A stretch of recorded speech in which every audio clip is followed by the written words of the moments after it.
જય યોગેશ્વર, જય શિનેન્દ્ર અને જય મહાદેવ. કેમ છો બધા? મારી ચેનલ એજનાસ ફૂડ સ્ટેશનમાં તમારું સ્વાગત છે. શું તમને ખબર છે, ગરમ અંજીરવાળું દૂધ આપણા શરીર માટે ખૂબ જ ફાયદેમંદ છે. આ દૂધને શક્તિવર્ધક ડ્રિંક તરીકે પણ ઓળખાય છે.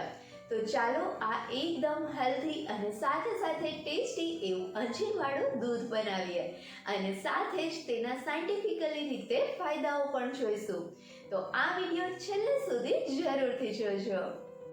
એકદમ હેલ્ધી અને ટેસ્ટી ગરમા ગરમ અંજીરનું દૂધ બનાવવા માટે સૌથી પહેલાં એક બાઉલમાં 3 અંજીર લઈ અંજીર ડૂબે તેટલું ગરમ પાણી ઉમેરી અંજીરને પલાળીશું. અહીંયા ગરમ પાણીનો ઉપયોગ કરવો જેથી કરીને અંજીર જલ્દી પલળી જાય. હવે બાઉલને ઢાંકણ ઢાંકીને 2 કલાક માટે અંજીરને પલળવા દેશું. 2 કલાક પછી ઢાંકણ ખોલીને જોઈએ તો અહીંયા જોઈ શકાય છે કે આપણા અંજીર સરસથી પલળી ગયા છે, જેમાં પાણી એબ્ઝોર્બ થવાને લીધે તે કેટલા મસ્ત ફૂલાઈ ગયા છે. તો હવે આ પલળેલા અંજીરને પાણીમાંથી કાઢીને એક મિક્સી જારમાં ટ્રાન્સફર કરી લેશું અને ત્યાર પછી તેમાં 2 થી 3 ટેબલસ્પૂન જેટલું પાણી ઉમેરીને અંજીરને ક્રશ કરી લેશું. અહીંયા આપણે અંજીરને એકદમ સ્મૂથ પેસ્ટ નથી કરવાની, તેને આ રીતે અધકચરા જ ક્રશ કરવાના છે, જેથી કરીને આપણે જે દૂધ બનાવીએ તેમાં થોડા અંજીરના ટુકડા આવે, જેના લીધે આપણને દૂધ પીવાની ખૂબ જ મજા પડે. હવે આ તૈયાર થયેલી અંજીરની પેસ્ટને આપણે એક વાસણમાં ટ્રાન્સફર કરી લેશું અને તેની સાથે જ તેમાં 1 કપ દૂધ ઉમેરીશું. અહીંયા મેં ગાયનું દૂધ લીધું છે, તમે ભેંસનું દૂધ પણ લઈ શકો છો. હવે અંજીરની પેસ્ટને દૂધમાં ચમચી વડે હલાવીને સરસથી મિક્સ કરી લેશું અને ત્યાર પછી ગેસની ફ્લેમ સ્ટાર્ટ કરી દૂધને ગરમ કરીશું અને આ દૂધ ગરમ થાય ત્યાર પછી ગેસની મીડિયમ ફ્લેમ ઉપર દૂધને 2 થી 3 મિનિટ માટે ઉકાળીશું. અહીંયા ખાસ દૂધને 2 થી 3 મિનિટ માટે ઉકાળવું, જેથી કરીને અંજીરનો ફ્લેવર દૂધમાં સરસથી મિક્સ થઈ જાય અને આપણું અંજીરવાળું દૂધ એકદમ ટેસ્ટી બને. અને શું તમને ખબર છે, આ અંજીરવાળું દૂધ શરીર માટે ખૂબ જ ફાયદેમંદ છે.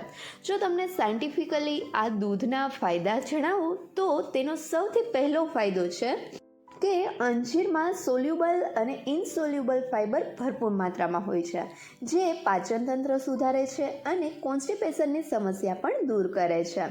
એ સિવાય અંજીરમાં ઝિંક, મેગ્નેશિયમ અને આયર્ન ભરપૂર માત્રામાં હોય છે, જે ફર્ટિલિટી વધારે છે.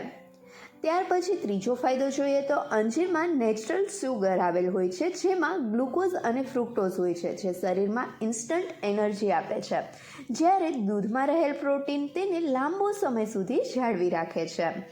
ત્યાર પછી તેનો ચોથો ફાયદો જોઈએ તો અંજીરમાં રહેલ પોટેશિયમ અને એન્ટીઓક્સિડન્ટ્સ બ્લડ પ્રેશર કંટ્રોલ કરવામાં મદદરૂપ થાય છે.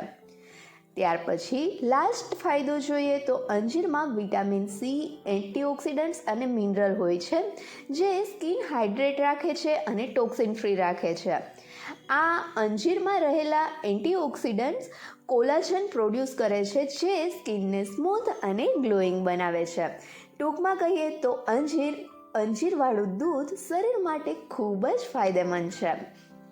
હવે આ દૂધને કઈ રીતે લેવું, તો તેના માટે હંમેશા કોઈ પણ એક વ્યક્તિ માટે 3 અંજીર અને 1 કપ દૂધનો ઉપયોગ કરવો અને તૈયાર થયેલા દૂધને થોડું ગરમ હોય ત્યારે જ રાતના સમયે લેવું, જે શરીર માટે વધારે ફાયદો કરશે.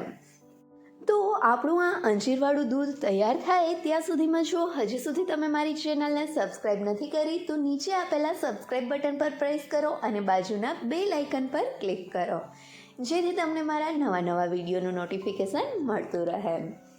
હવે અહીંયા 3 મિનિટ જેવું આપણા દૂધને ઉકાળ્યા પછી અહીંયા જોઈ શકાય છે કે આપણું આ દૂધ પહેલાં કરતાં ઘટ થઈ ગયું છે. એનો મતલબ છે કે આપણું આ અંજીરવાળું દૂધ ઓલમોસ્ટ તૈયાર છે. તો હવે આપણે ગેસની ફ્લેમ બંધ કરી દઈશું અને આ તૈયાર થયેલા દૂધને એક સર્વિંગ પોટમાં લઈ લઈશું. અને ત્યાર પછી આ દૂધ થોડું ઠંડુ થાય એટલે તેને સરસથી હલાવી તેને સર્વિંગ કપમાં લઈ લઈશું. અને સર્વિંગ કપમાં દૂધને થોડું ટેસ્ટ કરીને તેમાં જે રીતે સ્વીટનેસની જરૂર હોય તે પ્રમાણે ઉપરથી થોડું મધ ઉમેરીશું. મધ આપણે જ્યારે દૂધને સર્વિંગ બાઉલમાં સર્વ કરીએ ત્યારે જ ઉમેરવાનું છે. અને જો તમને ગળાશની જરૂર ના લાગતી હોય તો મધને સ્કીપ કરી શકો છો. અને લાસ્ટમાં બદામથી દૂધને ગાર્નિશ કરીને સર્વ કરીશું. તો તૈયાર છે આપણું આ ગરમા ગરમ અંજીર દૂધ.